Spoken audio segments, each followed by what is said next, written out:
Bonjour à tous, c'est Thomas Cubel et bienvenue dans l'émission du lundi 1er février 2021. Je suis ravi de vous retrouver pour traiter de l'actualité de la semaine du 25 janvier au 1er février. Ensuite, on ira voir la volatilité des SERP et j'aimerais finir non pas avec un sujet du jour, mais plutôt quelques informations concrètes par rapport au podcast, mais également à toutes les ressources que je vous diffuse depuis maintenant quelques mois. Comme ça, vous serez au courant de tout et vous aurez du coup les avancements un petit peu du site et de mes différents canaux de diffusion en tête. Avant de commencer, n'oubliez pas de partager ce podcast, de vous abonner, de liker, de m'envoyer vos questions, vos commentaires. Je vais tout vous expliquer en fin d'émission également. Mais en tout cas, sachez que ça fait vivre l'émission. Ça me permet d'être reboosté à fond pour vous proposer chaque semaine des contenus gratuits, des contenus qui vont vous aider, qui vont vous permettre peut-être d'avoir une autre vision, des choses comme ça. Donc n'hésitez pas. Et puis, on commence maintenant l'actualité SEO de la semaine dernière. On commence avec abondance.com, 27 janvier 2021. Olivier Andrieux nous dit que Google propose une balise de données structurée sur les baisses de prix. Ça va être utile pour les e-commerçants. Donc, vous connaissez peut-être les données structurées, j'espère que vous connaissez les données structurées, et notamment la donnée structurée Product, qui pour les sites e-commerce est quand même vachement utile, puisque ça vous permet par exemple de baliser le nom du produit, son prix, comment il a été noté, etc. Et ça permet d'avoir notamment des petites fonctionnalités SERP, hein, des petites fonctionnalités sur les pages de résultats Google, comme par exemple les petites étoiles, le prix du produit, etc. Ça permet d'indiquer aux internautes qui font leur recherche des petites caractéristiques concernant votre produit, et ça permet également d'attirer un petit peu plus le clic, attirer un petit peu plus l'œil, et ça c'est plutôt intéressant.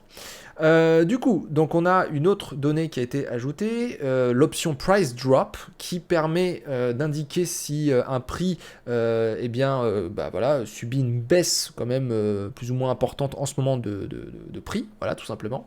Et cela va être affiché au sein des pages de résultats. Donc par exemple un produit qui était à 300$, si il vaut en ce moment 200$, vous pourrez l'indiquer. Et puis il y a un petit exemple qui est proposé sur l'article d'Olivier Andrieux, price, voilà, 200$, et puis entre parenthèses, typically, 300$. Donc ça, c'est plutôt cool.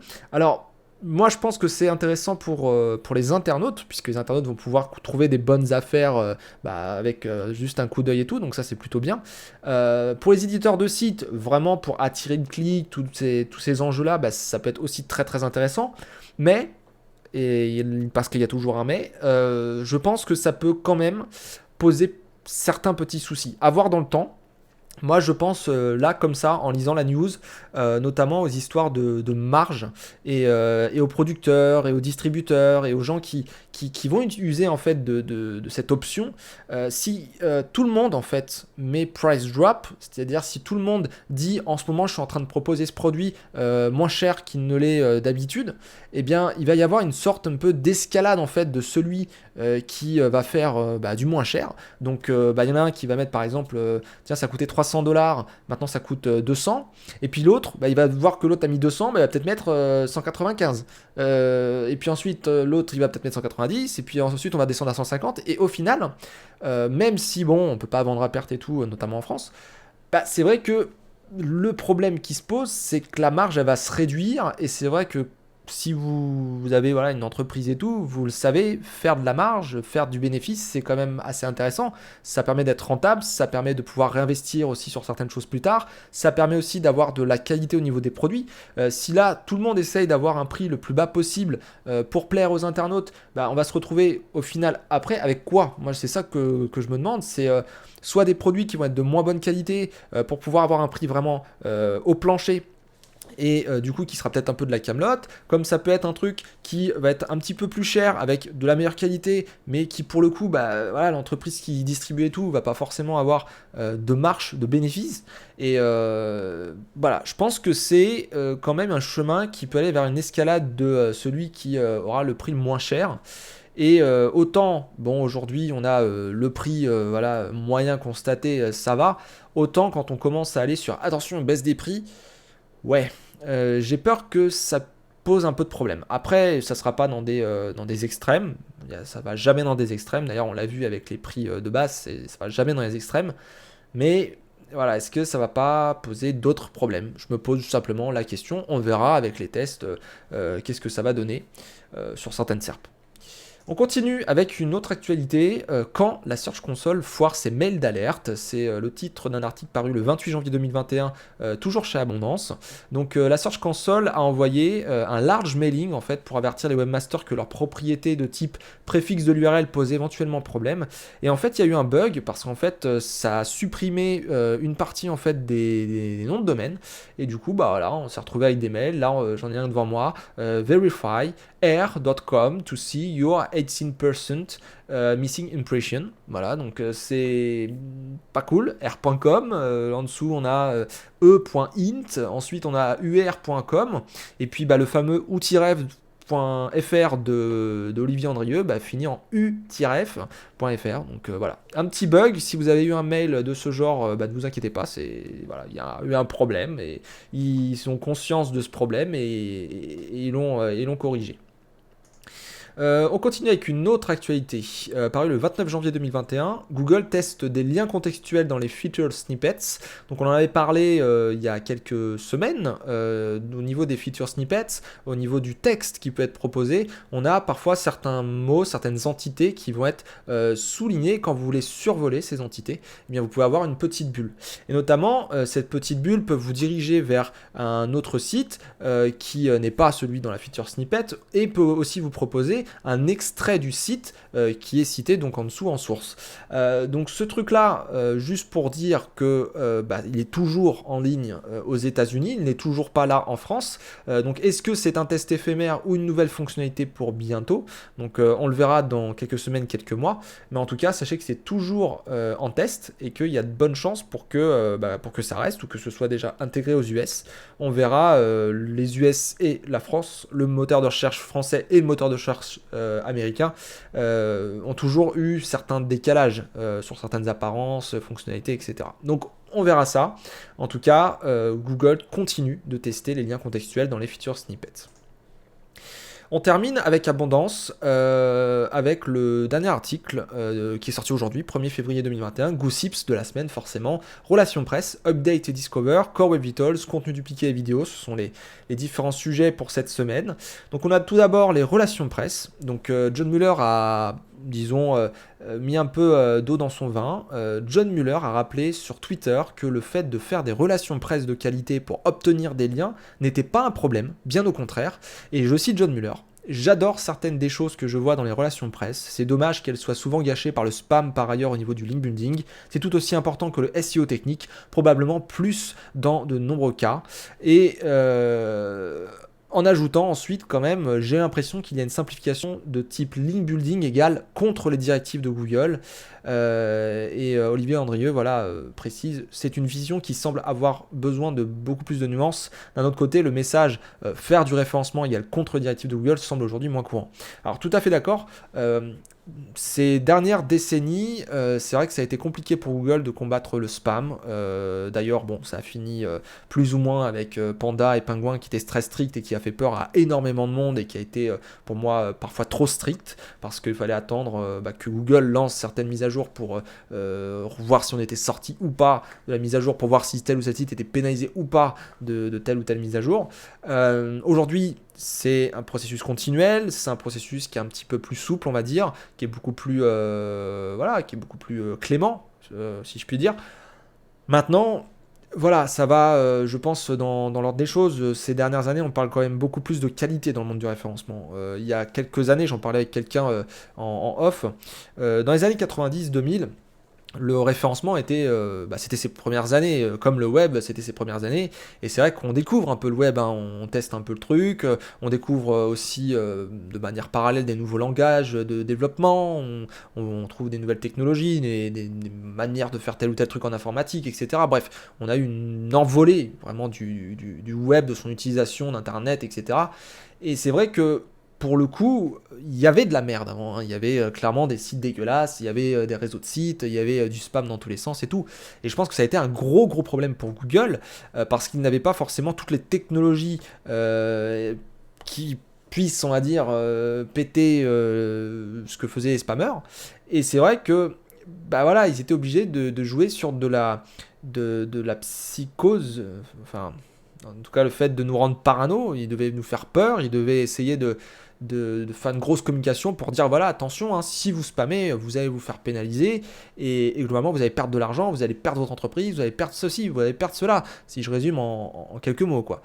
Et c'est vrai que Panda est arrivé, Penguin est arrivé, ça a calmé tout le monde. On a eu une période où c'était vraiment, on avait le moral en berne. Enfin, moi, j'ai pas trop assisté à ce truc-là parce que bah, j'étais dans mes premières années. Et vous savez pourquoi je milite en SEO, hein, pas forcément pour le spam. Et du coup, c'est vrai que la période Panda, post-Pingouin, bah, c'est une période où on a commencé à parler par exemple du cocon sémantique, on a commencé à parler de la vidéo, du content marketing, on a parlé de faire des contenus de meilleure qualité, d'optimiser les textes, mais d'optimiser les textes pour que le moteur comprenne, on va dire, la pertinence du texte, mais sans pour autant suroptimiser par exemple, même si la suroptimisation est toujours possible. Bref, on a toujours ces dernières années, je trouve, essayer de mettre la qualité en avant, l'expérience utilisateur, tout ça, même en termes de technologie, même en termes de recommandations envers les clients. Après, avec nos sites, etc., bon, on fait ce qu'on veut, mais avec les clients, en tout cas, on a pu ces fameux packs SEO de je te fais 100 milliards de liens, tu payes 10 balles, et puis voilà, quoi. Donc, le paysage a quand même changé, le contexte a quand même changé, et je pense que Google se rend compte finalement que le SEO, pour en tout cas quand on a une relation de client à prestataire, peut être utile. Ça peut vraiment aider à faire des bons sites dans les règles de l'art, ça peut aider à positionner des entreprises et à faire en sorte d'avoir des bons sites. Mais c'est vrai que pour tous ceux qui font des tests, pour tous ceux qui ont des réseaux de sites à eux et qui prennent des risques, parce qu'ils prennent des risques en faisant un peu plus crade ou un peu plus industrialisé, dégueulasse ou des choses comme ça. Mais encore une fois, ces gens font ce qu'ils veulent, c'est juste que c'est pas ma vision, c'est pas mon état d'esprit, j'aime pas faire ça, ça m'intéresse pas.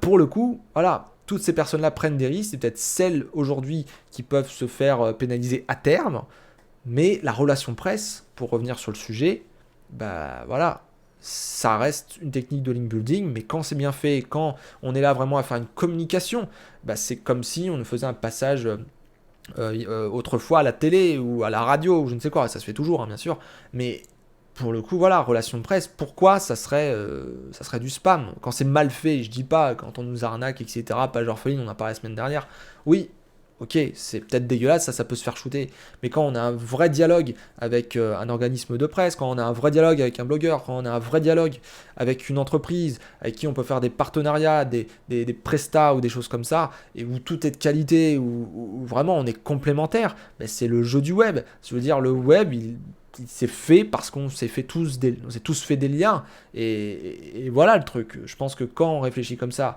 c'est bon, on risque pas grand chose. C'est du backlink naturel qui arrive et c'est du backlink on va dire dialogue naturel, dialogue social, dialogue de partenariat, etc. Qui fait de la bonne chose et je pense que Google ne peut pas dire grand chose par rapport à ça. Maintenant voilà, c'est vrai que c'est toujours difficile de savoir où est la limite, comme d'habitude. On continue avec un autre gossips, Update et Discover. John Mueller a expliqué lors d'un hangout avec les webmasters que lorsque le moteur de recherche met en place une mise à jour update de son algorithme, cela touche aussi la fonction Discover sur mobile qui est partie intégrante du moteur et donc de l'algo. Donc ça voilà, c'est plutôt bon à savoir. Core Web Vitals, ça c'est une info plutôt intéressante. John Mueller a expliqué dans un hangout pour webmasters que dans le cadre de la mise en place du projet Page Experience Core Web Vitals en mai prochain, je répète en mai prochain, il faudra que les 3 KPI, FID, CLS et LCP soient réunis avec des scores positifs pour qu'une page obtienne un boost en termes de SEO. C'est-à-dire que si vous avez un ou deux seulement d'entre eux, eh bien ça ne suffira pas. Il a également confirmé que la décision n'était pas encore prise sur le fait d'indiquer ou non un pictogramme pour les pages rapides dans les SERP. Les tests continuent à ce sujet. Donc ça, on en parlait déjà assez récemment. Et on termine les gossips de abondance avec le contenu dupliqué et les vidéos. John Mueller a cliquer dans un hangout, il adore les hangouts, c'est vraiment super, que la définition du duplicate content ne s'appliquait pas à un contenu disponible d'un côté sous forme de texte dans une page web et d'autre côté dans une vidéo. Et je cite, nous ne faisons pas d'analyse textuelle des vidéos pour ensuite les mettre en correspondance avec les pages web. Si votre vidéo a le même contenu que celui de votre blog, c'est pour nous quelque chose de différent. Les gens vont parfois sur Google avec l'intention de lire quelque chose et parfois avec l'intention de regarder ou d'écouter quelque chose. Et ce sont des besoins très différents. C'est un excellent moyen de diffuser vos informations sur différents canaux. Je n'arrêterai certainement pas de faire cela. Je ne retirerai pas la vidéo ni l'article de blog. Donc aujourd'hui, si vous avez une vidéo et un article de blog avec, disons, le même script, voilà, que ce soit le script qu'on lit pour la vidéo ou le script que vous avez écrit pour votre article, eh bien, c'est exactement différent. Voilà, c'est totalement différent, même si c'est exactement pareil, c'est totalement différent pour Google. Et pour le coup, voilà, il va pas vous, entre guillemets, pénaliser, c'est pas du duplicate content pour lui. On passe sur un autre site pour continuer l'actualité, @net.com. Google Chrome 88 ajoute les mesures de Core Web Vitals à DevTools. C'est sorti le 26 janvier 2021. Du coup, bah voilà, tout est dans le titre. Vous avez des petites précisions qui sont à l'intérieur de cet article. Pour rappel, tous les liens sont dans la description et tout est cliquable, donc vous pouvez directement aller lire les articles. Donc Largest Contentful Paint, First Input Delay et Cumulative Layout Shift, le LCP, le FID et le CLS sont dispo dans les DevTools de Chrome, la nouvelle version. Vous pourrez voir quand est-ce que se passent ces différents timings et vous pourrez du coup optimiser vos sites, rendre plus léger un petit peu votre site pour que ça charge plus rapidement et que vous puissiez respecter du coup le Core Web Vitals qu'on attend pour mai appliqué à l'algo. Encore une fois, c'est une manœuvre de communication, ça ne pourra jamais être quelque chose qui va indiquer la pertinence du contenu ou quelque chose qui va indiquer la popularité d'un contenu, c'est juste est-ce que votre site aura une bonne UX avec. Voilà. Donc si vous voulez aller voir l'article, allez-y, vous aurez quelques petits screenshots et quelques petits raccourcis pour savoir comment les utiliser, mais globalement c'est dans les outils développement de votre Google Chrome. On continue avec Google dit classer les pages web, pas les sites web. C'est sorti le 29 janvier 2021. Donc, beaucoup de débats autour de ça, puisque ça fait des années qu'on en parle, et ça fait des années que ça revient sur le devant de la scène. Google classe les pages web, pas les sites web. Et il y a plein de gens qui ont commencé à débattre de ça sur Twitter, à débattre de ça sur leur blog et tout. Donc on parle dans cet article de @net du contenu, du design des pages web, on parle même de l'autorité, des backlinks, etc. Et en fait, des gens posent carrément à Google, par intermédiaire notamment de John Mueller, ouais, tu nous dis ça, Google classe les pages web, pas les sites web, mais en attendant, dans ce cas précis, tu peux m'expliquer comment tu fais ? Voilà, c'est un peu ça le délire, et tout le monde en fait se renvoie la balle. Moi je ne vais pas rentrer dans le débat, très concrètement, on va être pragmatique. Google, c'est un service entre qui et qui ? Entre de la demande et de l'offre. Vous tapez une requête, admettons gâteau au chocolat, recette gâteau au chocolat, un truc comme ça. Vous voulez une recette de gâteau au chocolat. Google, c'est quoi son rôle ? C'est de comprendre déjà votre requête, c'est de comprendre de qu'est-ce que vous pourriez rechercher en exprimant en fait ces différents mots, recette gâteau au chocolat. Donc il peut vous profiler légèrement, mais ça va pas être un profiling de fou furieux avec toutes vos données historiques en temps réel, etc. Enfin, on n'est pas sur un ordinateur ou des ordinateurs quantiques. Mais pour le coup, voilà. Il y a une requête, une demande, une question, une intention de recherche. Quelqu'un recherche quelque chose. C'est-à-dire, il cherche une info, il y a un truc, il cherche un produit, il cherche quelque chose, quoi. C'est une demande. Et vous êtes éditeur de site. Vous avez un site sur un domaine précisément, peut-être dans des sous-domaines, etc. Et vous avez plein de pages. Vous en avez peut-être une, vous en avez peut-être deux, vous en avez peut-être 10, peut-être 10 000, peut-être 100 000, j'en sais rien. Ça dépend du site. Google, qu'est-ce qu'il fait ? Il va sur votre site, il parcourt votre site, lien en lien, de page en page, etc. Il apprend des informations que vous avez données, il regarde la pertinence pour telle ou telle requête. Tiens, ce sujet, il parle de... Il est où par rapport à telle requête ? Ok, il est éloigné, il est plus proche, etc. Tac. Ensuite, il va regarder la popularité, tout ça. Ok, c'est un processus itératif. Bon, bref, il fait tout un tas de calculs pour estimer, globalement, si vous êtes pertinent et si vous êtes populaire. Et à partir de là, dès que quelqu'un lui demande une requête, et vous, vous avez une page ou plusieurs qui répondent à cette requête, eh bien, il va essayer de donner ces pages-là dans un classement. Donc déjà, sur la phrase, Google classe les pages web, pas les sites web. Si on le prend en reculant, on prend du recul, d'accord, hein.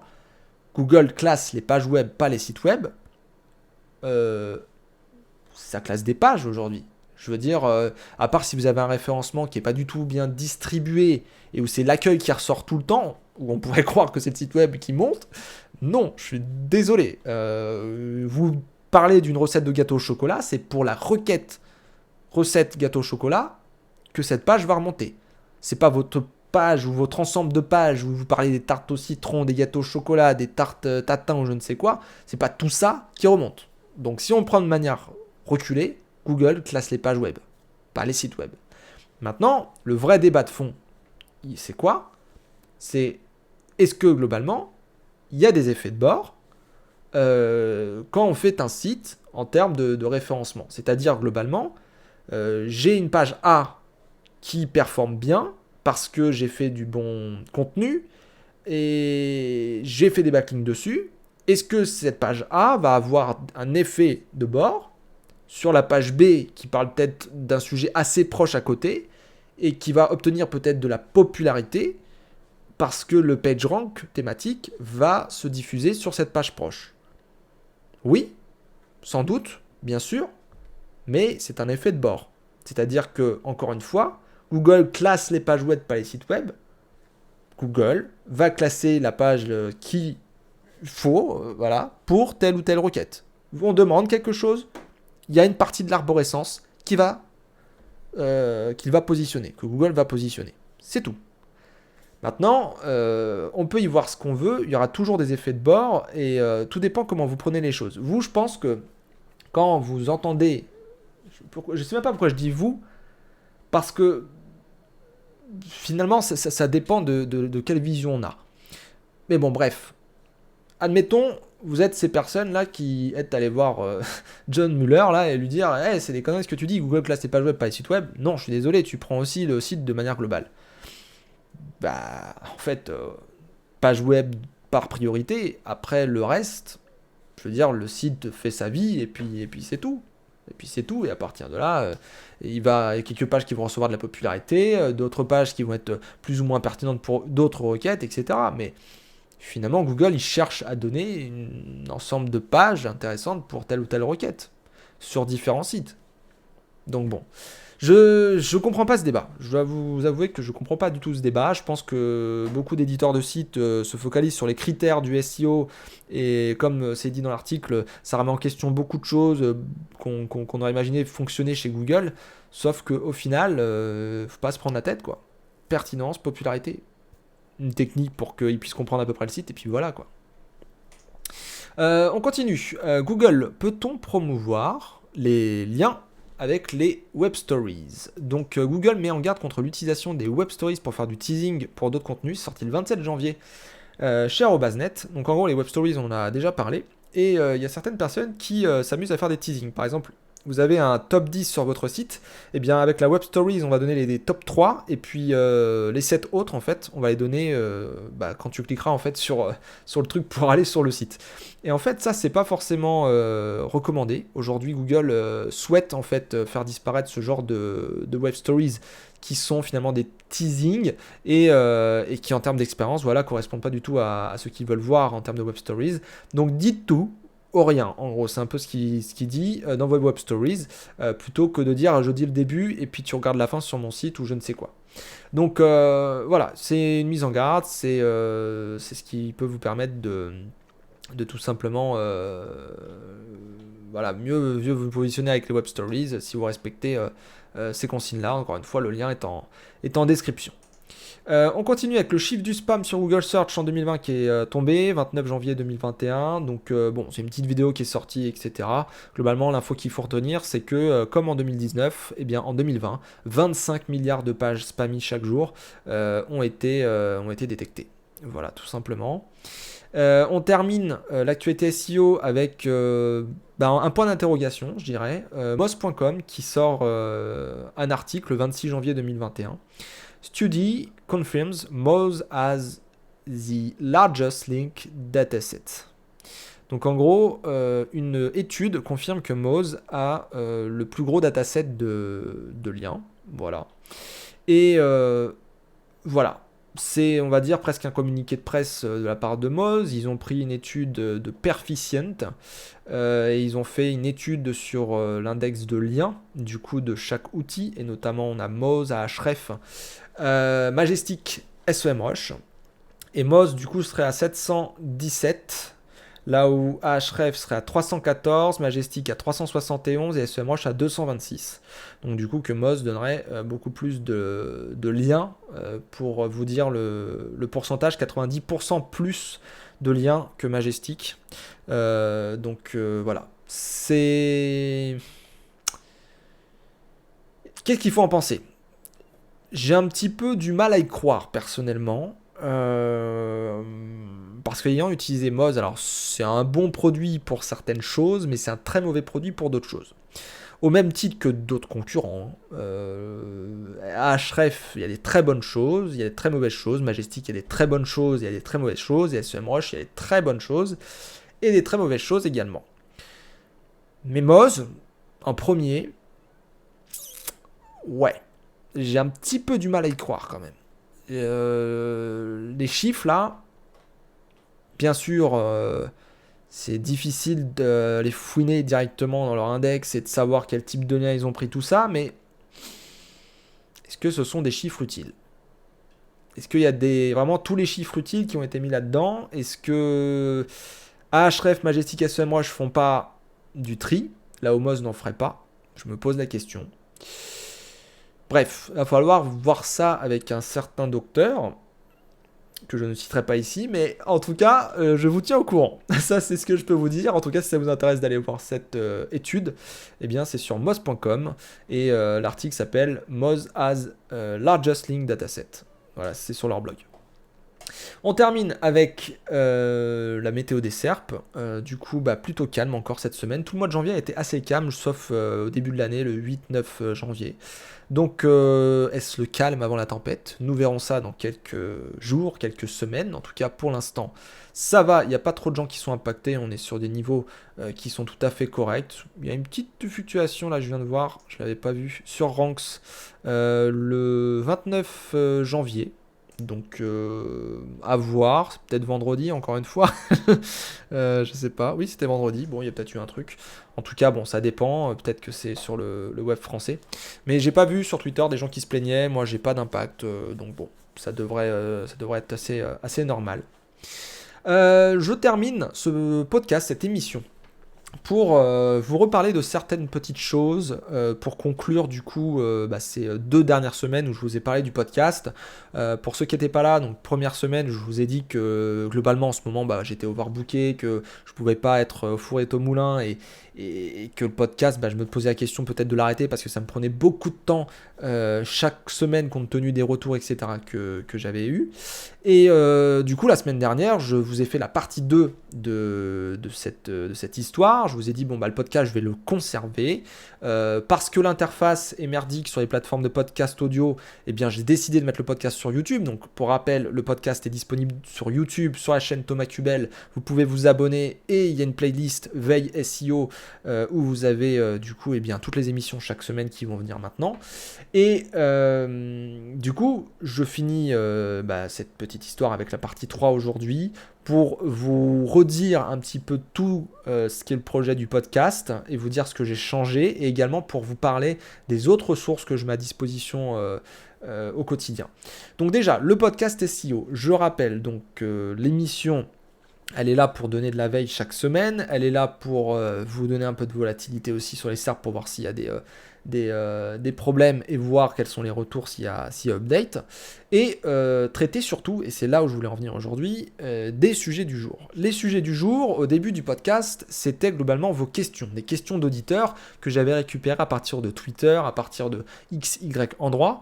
Et c'est vrai que ces questions d'auditeurs, elles se sont amenuisées, et aujourd'hui j'en ai plus du tout, à tel point que ce que j'ai décidé avec le podcast depuis début septembre, c'est en même temps que je poste les guides sur le site, et bien les sujets du jour, c'est les mêmes sujets sur le podcast. C'est-à-dire que j'ai sorti un guide SEO en 10 chapitres, et à l'intérieur de ces chapitres, il y a plusieurs articles. Et bien, un article égale une semaine au niveau de YouTube, au niveau du guide sur le site, mais également au niveau du podcast, c'est le sujet du jour. Par exemple, si j'ai traité du marché des moteurs de recherche sur le site et sur YouTube, et bien le podcast, le sujet du jour, c'est le marché des moteurs de recherche. Donc ça, vous y avez eu droit pendant le mois de septembre, octobre et novembre. Mais j'ai arrêté en décembre parce que, comme je vous l'ai dit depuis 2 semaines, complètement overbooké et très compliqué de rédiger tous les guides, tout ça. Donc j'ai mis en stand-by toute cette partie-là, bien que je souhaite continuer et trouver du temps pour continuer. Mais je me dois quand même, du coup, de remettre en attendant les questions d'auditeurs sur le devant de la scène. Donc, vous allez aller sur mon site si vous êtes auditeur et que vous voulez poser une question. Vous allez sur thomascubel.com et vous avez un menu principal tout en haut. Et vous avez un menu ressources. Dans ressources, vous avez guide, podcast, vidéo, outils et l'inscription à la newsletter. Donc les guides, pour rappel, c'est le guide du SEO par Thomas Cubel. Donc là, c'est 10 chapitres. Chaque chapitre fera environ 5 à 10 articles. Et là, j'en ai globalement sur chapitre 1 et 2, donc mise en contexte, le monde de la recherche et ensuite le monde du référencement. Déjà, les premières questions de base pour bien mentaliser ce qu'est cet univers. Et puis, au fur et à mesure du temps, alors ça viendra plus tard, mais il y aura les histoires d'audit, les histoires de recherche de mots-clés, les histoires d'optimisation technique, de contenu, d'optimisation, tout ce que vous voulez. C'est juste une question de temps. Ce guide-là, c'est de l'écrit. Ensuite, vous avez le podcast audio, c'est celui que vous êtes en train d'écouter ou de regarder sur YouTube. Ensuite, vous avez les vidéos, là, c'est vraiment toutes les vidéos que je poste sur YouTube. Et ensuite, vous avez les outils, où vous avez les reviews d'outils à l'écrit et les reviews d'outils en vidéo. Donc, vous avez le guide qui est un guide théorique et qui vous permet de mettre en pratique. Vous avez les outils de l'autre côté qui sont là pour pratiquer et trouver des bons outils pour tel ou tel besoin. Vous avez le podcast qui vous permet d'avoir de l'actualité et des retours d'expérience avec les sujets du jour. Et vous avez également les vidéos qui sont là pour vous montrer visuellement les choses et parce que tout simplement, tout le monde n'aime pas lire du texte. Donc ça, c'est un petit peu le projet, vous voyez, qui vous donne de la théorie, de la pratique, de l'actualité, des retours d'expérience. Donc pour ça, c'est nickel. Et donc, si vous avez cliqué sur podcast, j'y viens. Donc, menu principal de thomascubel.com, ressources, ensuite vous allez dans podcast. Vous avez le podcast SEO, vous avez une petite intro, ensuite vous avez un lecteur qui vous permet d'accéder au podcast, d'accélérer l'émission, de faire x2 ou plus. Vous avez toutes les plateformes sur lesquelles le podcast est disponible et aussi un flux RSS pour recevoir directement les podcasts sur votre plateforme préférée. Et vous avez surtout envoyé une question à Thomas qui est là, un formulaire avec votre nom, votre email, votre message. Et là, vous pouvez poser n'importe quelle de vos questions. Si vous avez un problème avec un site, si vous avez un truc qui vous turlupine là dans la tête, si vous voulez que j'explique quelque chose plus en détail, s'il y a quelqu'un qui vous a parlé de je ne sais quoi et que vous ne comprenez rien ou que vous avez des doutes, vous pouvez poser vos questions ici. Vous mettez votre nom, votre email, votre message, vous faites envoyer et je traiterai du coup votre question dans une émission ultérieure qui vous permettra de comprendre peut-être ce qu'il faut faire, comment il faut faire face en fait à cette problématique tout simplement. Donc voilà déjà pour le site et les ressources. Je voulais quand même refaire le point sur ce qui est disponible pour vous. Tout ça bien sûr c'est gratuit. Ensuite, il y a quand même d'autres choses à dire. Au niveau des canaux de diffusion, vous avez YouTube, déjà où il y a les vidéos, vous avez LinkedIn, Twitter et Facebook, on va dire, où je vais envoyer des petits posts de réseaux sociaux pour que vous puissiez avoir les dernières actualités. Je suis surtout actif sur Twitter, Facebook et LinkedIn, pas trop. Et ensuite, vous pouvez passer par mail pour tout ce qui va être les demandes d'audit, de recherche de mots-clés, de coaching, d'accompagnement, toutes ces choses-là. Et les formations, pour terminer, Elles sont disponibles sur Udemy pour l'instant parce que ce sont des petites formations, des micro-formations, mais à terme, elles seront disponibles sur le site pour les plus grosses, celles où je vais vraiment passer du temps à fond et où ça sera vraiment là, voilà, the formation, quoi. La formation, les formations même, je dirais, SEO par Thomas Kuben, quoi. Mais ça, c'est, on va dire, les prémices, c'est Udemy et tuto.com. Les grosses, vraies formations, ça sera sur le site et je vous l'annoncerai un petit peu plus tard. Voilà. Sur ce, vous avez du gratuit, vous avez du pas cher chez Udemy et compagnie, vous avez ensuite des formations bon, qui seront peut-être un peu plus chères mais qui ne dépasseront pas normalement les 500 euros. Et après, vous avez un autre niveau qui est le sur-mesure, où là, c'est vraiment voilà, pour votre projet à vous, on est en face à face, micro interposé, etc. Et là, c'est coaching à l'heure, ou forfait d'heure pour travailler votre référencement. Et là, il faut passer du coup sur un devis et c'est par le site via la page contact. Bien que, voilà, le calendrier, comme je vous l'ai dit, soit quand même chargé et que je ne peux pas prendre tout le monde. Mais voilà, au pire, contactez-moi et puis on voit ce qu'on peut faire. Donc voilà pour tout le projet, je voulais juste rappeler ça. Pour terminer l'émission, n'oubliez pas la page Tipeee. Je remercie d'ailleurs Nicolas Audemars pour son tips de l'année dernière, de la semaine dernière, du mois dernier. Et je remercie également les tipeurs récurrents, Florian notamment et Jonathan, qui donnent des tips tous les mois. Donc merci à vous de faire vivre cette page Tipeee. Si ça vous intéresse de donner un pourboire, vous pouvez aller sur la page Tipeee. Si ça vous intéresse de donner un commentaire et de participer un petit peu à cette communauté que j'essaie de monter sur Tipeee pour démocratiser le SEO, eh bien n'hésitez pas à aller poster des commentaires, hein, c'est gratuit l'inscription et les commentaires c'est tout autant gratuit et les pourboires c'est vraiment pas obligatoire, je le rappelle. Et en attendant, voilà, je vous souhaite une bonne semaine, je vous remercie de m'avoir écouté et je vous dis à très très bientôt. Ciao ciao.